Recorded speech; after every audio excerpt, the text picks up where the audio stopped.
Hello everyone, my name is Christian. Welcome back to Tekpon. Today our guest is Alina, the co-CEO and co-founder at Chili Piper. Hello. What fun to be here with you, Christian. Very nice to meet you, firstly, and to have you on the podcast. You are an inspiration. But at first, for anybody that doesn't know, please tell us what is Chili Piper. We started Chili Piper in 2016, and we noticed that the buying process in B2B companies is broken. As a consumer, it's easy these days. You click a button. In Romania, there's Grove app. In US, there's Instacart, Amazon, and you click a button and it comes directly to your door in a few seconds. Sometimes it even knows what you want before you want it. But in B2B, when you want something from a company, you speak to a million people. They try to qualify you. They route you from left to right. They don't respond to your emails. The buying process is really bad. What we're really known for, a very specific use case in that particular buying journey, is when someone comes to your website, they fill out a form, and you're a B2B company. Many times you have a thank you, somebody will contact you soon. You want to see who that person is, you want to qualify them, and you let them wait, which is a shame because then they go to a competitor or they forget about it. Most companies spend so much money and then they lose 60% of their leads going to the dark side.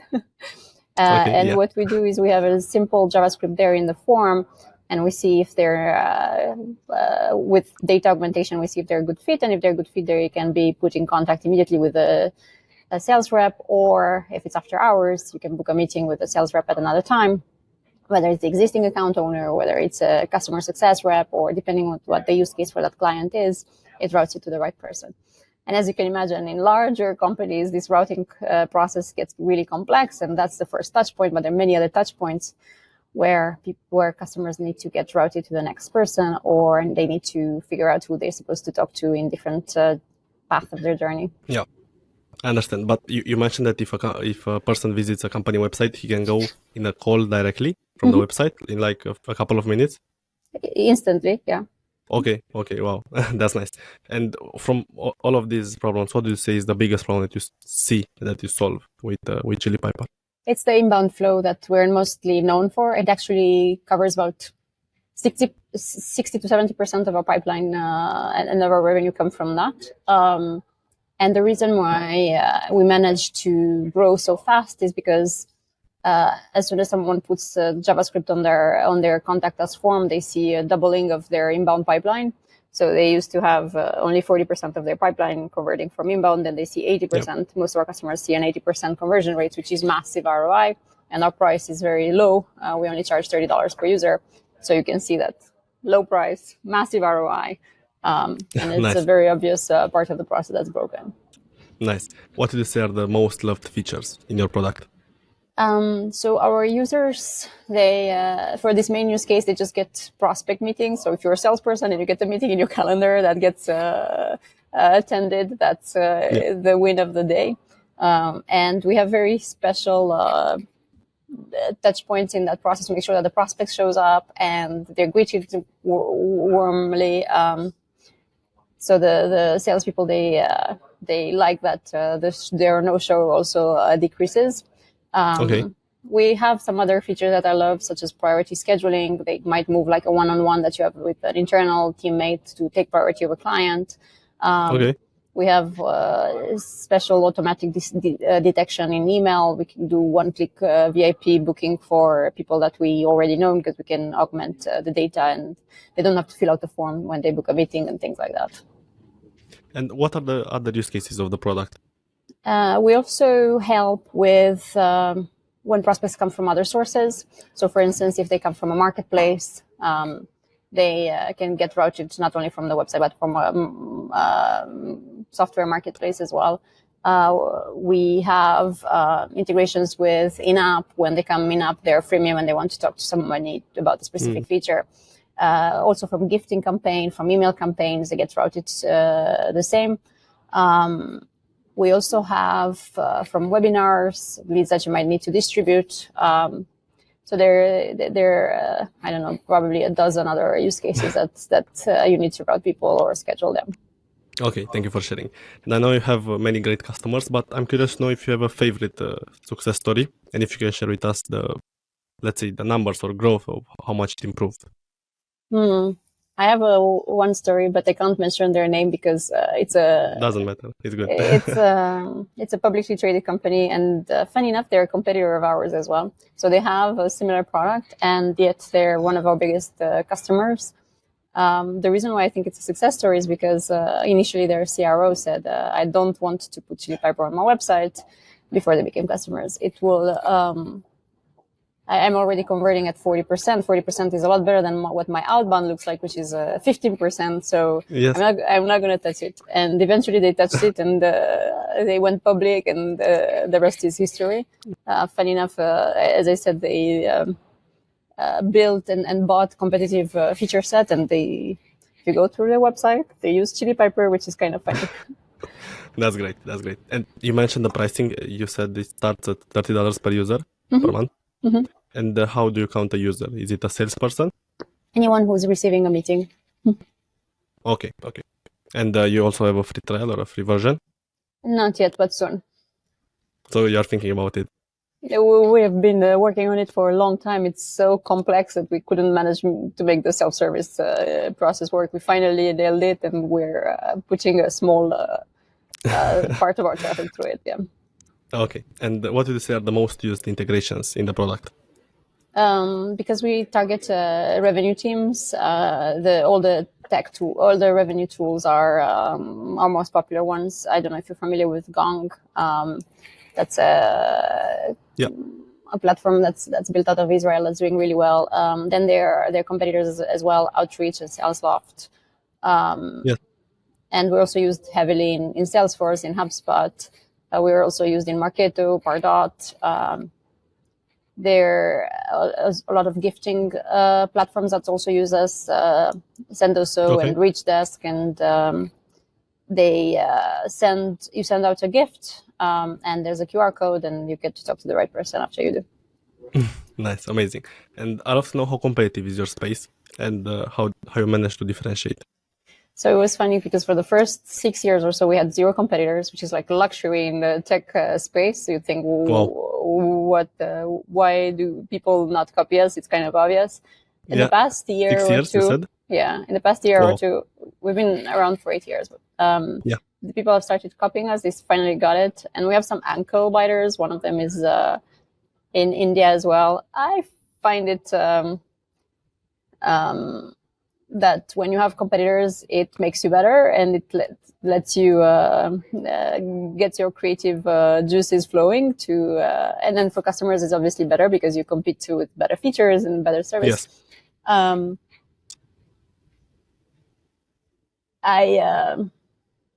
I find it that it's a net positive, and I'm just surprised that I didn't have competitors when I started.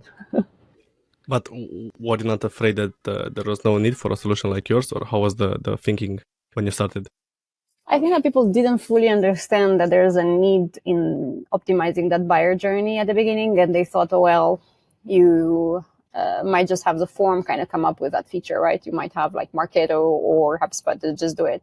But the reality is that there are many other touch points, and you want all these rule sets and this routing to be uniform across many touch points, and it gets very, very complex as soon as you get into it, because it's not just as easy as doing a round robin or doing a routing per territory, or just assigning to owner.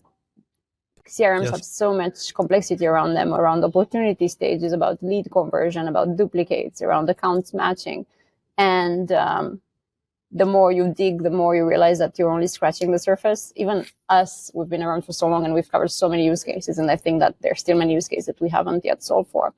So that's why people don't think it's complex at the first glance. Thank you for sharing. And now we arrived at the founding story. I'd love to know how you come up with the idea, and what is the story behind the company. So my co-founder has been a tech entrepreneur for a long time, ever since he finished school, and I haven't. I started my company in corporate. I wanted to be a CEO of a Fortune 500 company, and then as I was climbing through the ranks, I realized that I was the worst kind of employee, one that wants to know and dig into everything and ruffles feathers. I did discover that I had a talent for building products, and that's something that I proved myself, because I needed to understand myself before I digged into this. I saw that I managed to do health tech, ed tech, fintech, media. And every time I would build a product there, I would get massive adoption and engagement. And I said, shit, maybe I do have a talent here. Yes. My co-founder said, you should definitely do it on your own. Let's start a company together. And at the same time, well, just about the same, at some point I worked for a CIO who had a massive $1 billion budget to buy tech tools. And I saw a completely failed CRM project that costed $100 million. And I said, wow, there's a lot of money in this space. People seem to throw a lot of dollars at software that I can build better. Why shouldn't I do it? Why shouldn't I try? At the beginning, I didn't quite know which problem to go after. I would just go to all sorts of in-person events and I would ask people what problems they had. And I had my pen and my paper and I would just draw ideas of how to solve their problems. When I noticed that enough people had the specific problem and as soon as they said I would pay for getting this done, I would pay 1 year in advance. I would pay $40,000 to just get this. I said, okay, I have something. Okay. Wow. And you started the company with the co-founder at your latest company before? No. This is my first company, and I started it with my co-founder, who is also my husband as well. And how did you guys meet? Did you meet at the last company, or did I get it wrong? No. We met when I finished school. So we've been together for a much longer time than we started the company. Okay, so didn't meet in business. I thought. Actually, yes, we did. We started. We started the company. Okay. Makes sense. Okay, and how about the team? How big is the team right now? We have about 150 employees. 150. Okay. And recently you did the retreat to Iceland, I saw. And I have to ask you about the culture and leadership. I also saw a statistic that 50% of your leadership is both female and male, 50-50. So I have to ask you, what's your take on culture and how is the Chili Piper culture? There are a couple of things that I've seen in many of the companies that I worked that I strive not to replicate, as there were things that were burning me out in my previous roles. One of them is related to being chained to a schedule and an office. That was something that I felt very uncomfortable, that didn't match with all my personality. And that's why we started, one of the reasons why we started remote in 2016 is not for everybody. Not everybody can work, be self-motivated and work on their own hours to produce results, but that was something that was important to me. The other part that was very important to me was not to, oftentimes I would be in companies and I would not know the truth. The executives would always feel like they were playing poker to some extent. Like I never understood what the numbers look like, what were real challenges, what action I would be able to take to actually make a difference. And that's why we made everything very transparent. All the decisions are transparent to everybody. Everybody can contribute. Everybody can see our numbers, which is quite unusual for a company. But as a result, people can take action and can see what action can be taken and how that changes the trajectory of a company.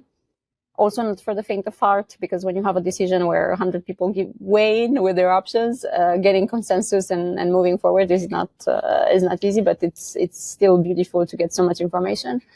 And the third thing that is probably the thing that contributes the most to our culture is a strong desire for helping people around you as opposed to taking them down. In the companies that I've been at, there were a lot of political games and everybody would fight over budgets and over titles. And it made no sense to me, because if you work together as a team, then you can win big.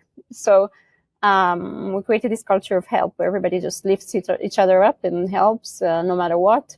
Sometimes help might mean that a person might not be at the right moment in time here in the company, and we help them find their dream job outside, like we did with a race car driver and all sorts of other joy stories. Life is short. If you're spending it at work, you should spend it on things that you're enjoying and where you see most growth. So we help people to achieve that.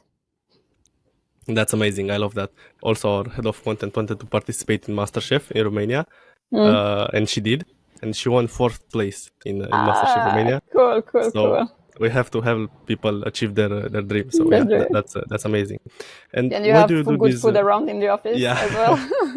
yeah. We did the SaaS Talk local, and we did the dessert which everybody loved. That's funny.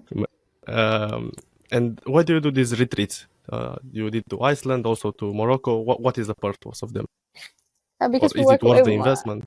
Because we work remote, we don't have the cost of an office like most people do. And that's the cost that we have once a year to meet together in person. And that in-person connection matters so much to me. Even though I'm super bullish on remote work and not having changed, I still think it's super important to meet people and connect with them. So it's our chance to connect. Right. And right now you're in a co-working office, or do you have your own office that's purely Chili Piper? No, I'm in open space co-working because I still love being surrounded by people when I do work, because if I'm at home, I get tempted by the fridge and I'll think I'll be 10 size that I am right now. It's just hard to resist. Yeah. And I think I just don't know, I'll just watch Netflix. I have no idea what I would do if I stay home. I understand. Okay. And how about hiring? How do you choose the right people? Is there a specific trade that you're looking for? Are there any, let's say, tests that you do? I heard a lot of methods, and I know this is really hard for everybody. So what's your take? So as a founder, the only way to expand the company that you have is through hiring good people. That's the only way to grow and to achieve success. And I believe that's my most important job, is to bring the right people in. I'm finding that in our case, it's because we have such a different type of culture than most companies. We look for certain traits. However, every role is very different in the type of skills that are needed. So yes. I wouldn't say that it's uniform across departments. We publish a lot of our skill sets that we measure because we build in public. So we have a lot of those publicly available with levels. This is a skill set that we're expecting at director level versus senior and junior. Actually, don't hire many junior in many junior roles, because I found that in the remote world, if you haven't worked in an office before, if you don't have experience, it's really, really hard. It's really, really hard. So we hire mostly senior people, and all the skill sets are transparent. Is it really hard because people are not motivated, or why? Why do you say that? It's because they don't have the muscle to self-regulate. Yeah. And there are exceptions, there's no doubt. Yes. But and then I saw some exceptions, but I found the majority are used to going to school, the teacher telling them what to do, the teacher watching their shoulder, their peers being in a certain way, and all of a sudden finding themselves at home with no one to tell them what to do, and they just have to find the solutions. It's tough for most people. Yeah, I totally understand. It is what it is. And now I love to dive deeper into the funding. But firstly, you're bootstrapped, right? We were bootstrapped. We bootstrapped at the beginning, all the way to a certain AR, and then we got thrown at a lot of cash, and we did a massive round, including some secondaries, right at the time where companies were valued at crazy multiples. So I'm a very happy founder with a successful exit. But ever since then, I've never worked harder. So it's not like the different stages have changed any of my working pace. I understand. But what was the first founding around? Was it a Series B, or you had a stage or a seed, or a Series A? We had a seed, yeah. Mm-hmm. Okay, so seed, Series A, and then Series B. Mm-hmm. Mm-hmm. Right, and I saw you mentioned on your LinkedIn that you're close to being a unicorn, right? At the secondaries, we had a $700 million valuation, yeah. Mm-hmm. Okay, wow, amazing, congratulations. Do you have any advice for people that are looking, or what's your take on bootstrapping versus fundraising? When should you fundraise, and when should you stay bootstrapped? Probably you fundraise because the money was cheap at that time. I'm finding both paths very viable paths that teach you very important lessons. The bootstrap teaches you efficiency and very good decision-making tactics, because you're always making really hard decisions that might get the company to die or grow. And I'm really grateful for that moment in time doing that. I'm also grateful for money thrown at us because it made me think about scale, and it helped me grow faster, and it made me feel a lot more aware of tactics that work really well when you want to have accelerated growth. Tactics that I would have been afraid to try when I was bootstrapped. So it gave me both as tool sets. I don't think that there's any right way or wrong way, but I think everybody should at least try Bootstrap because it teaches you to be a lot more disciplined. And now, because efficiency is the name of the game, I think that having that muscle is very important. Absolutely. Thank you. And what was your biggest challenge throughout the 8 years? Every year has a very difficult challenge that I've never seen before, because at every stage, it's not a stage that I've seen before. I think that one of my biggest learnings, if I can put it that way, is seeing that most companies dissolve or break because of either conflict between founders, or conflict between executives, or conflict between board members. And I'm got a lot better at that process, at observing it, being either a mediator or a better communicator when different difference of opinions exist. But also, I'm noticing that a lot of companies also break when the founder or someone in the executive team or on the board team has a lot of internal conflict themselves, where they're going through something really, really hard and they just don't know how to break through. And that's where it helps to have a really good supportive community or a group of like-minded people that might see things that you don't see. Wow, this is so valuable. Yeah, it's the number one reason that startups close. So you have to take care of it. How about the first customers? How did you get it? It was, like I told you, I went with paper and pen at events, local events, and I showed them what I wanted to build. I asked them if they would pay for it, because that's what I cared for. Would they pay for it 1 year in advance when it gets built? And when I got 10 people to say yes, I knew that I had a business. I did target people that were influencers in the space, because I knew that they can amplify. And if I do something that's right, they would amplify it. And that's a strategy that I've always had. You mean like ambassadors that are, let's say, social selling at big companies, or full-time influencers?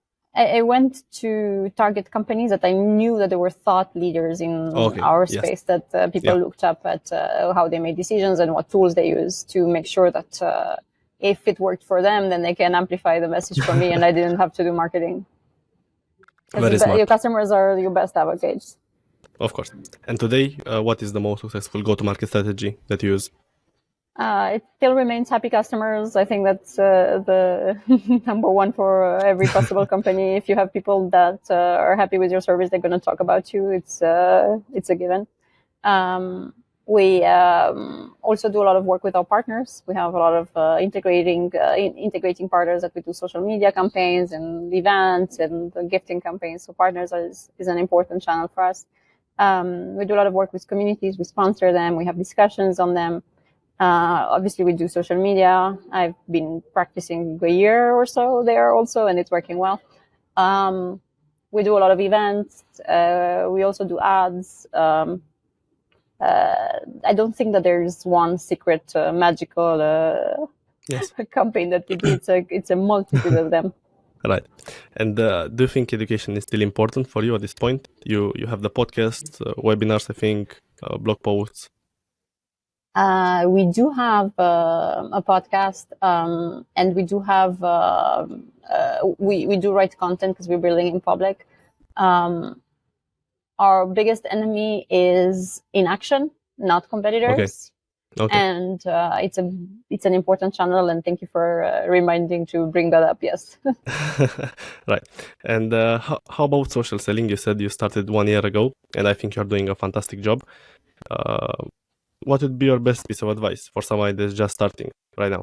You also have a badge from LinkedIn, and you have a lot of engagement. So how did you start? It's funny because I remember myself 8 years ago. And if I were to tell myself to start being more active on social media, I know that I would have just resisted and I said I don't need to.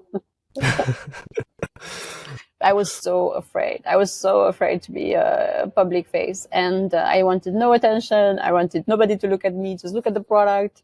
Well, I didn't okay. like that. I was an introvert until maybe 2 years ago, and I know that no matter what advice I would give to that person, it would not receive it. Okay, However, well, the most change happened within me to allow myself to actually be okay with being public was when the war in Ukraine happened. I felt so strongly. I wanted to talk about it. I wanted to raise money. I wanted to deploy the money. I want people to take the right action, that I forgot about my shyness. I forgot about my fears. I forgot about everything. And that voice just like broke my wow. insecurities. And I said, and then I saw that I could make a difference, because we managed to help hundreds of thousands of people. We managed to deploy millions of dollars. So I saw the effects of being active on Bloomberg TV, on CNN, on CNBC. And I said, it's stupid. It's stupid. That why do I hide when I can use my voice for doing good? So that's when I broke. Amazing, amazing. Thank you so much. Thank you so much for sharing. How about the future vision for the company? What did you say? We're preparing to go public. I think we're going to get there probably 4 to 5 years. So it's a long game that I'm playing. Once we get there, Okay. I want to move to China, because I love complex puzzles, and I feel like breaking into China would be one of the most complex puzzle I would ever do. So that's my Okay. long-term plan. I don't know what's going to happen with AI, but that's my plan so far. Yeah, I forgot to add this. How did the AI impact your business? Everything is Especially, impacted. Like there's nothing yeah. that doesn't get impacted. I spend so much time with AI. I can't even tell you. It's both terrifying and exciting all at the same time. Terrifying because I can see that it gets many questions and answers better than me. And Yes. if it reached to that level, you wonder what's going to be next, and it reached that level so fast. And exciting because you can solve all sorts of complex problems that you weren't able to solve before. All of a sudden, I feel like I have clones around me, right? So I don't know. It's bananas. Yeah.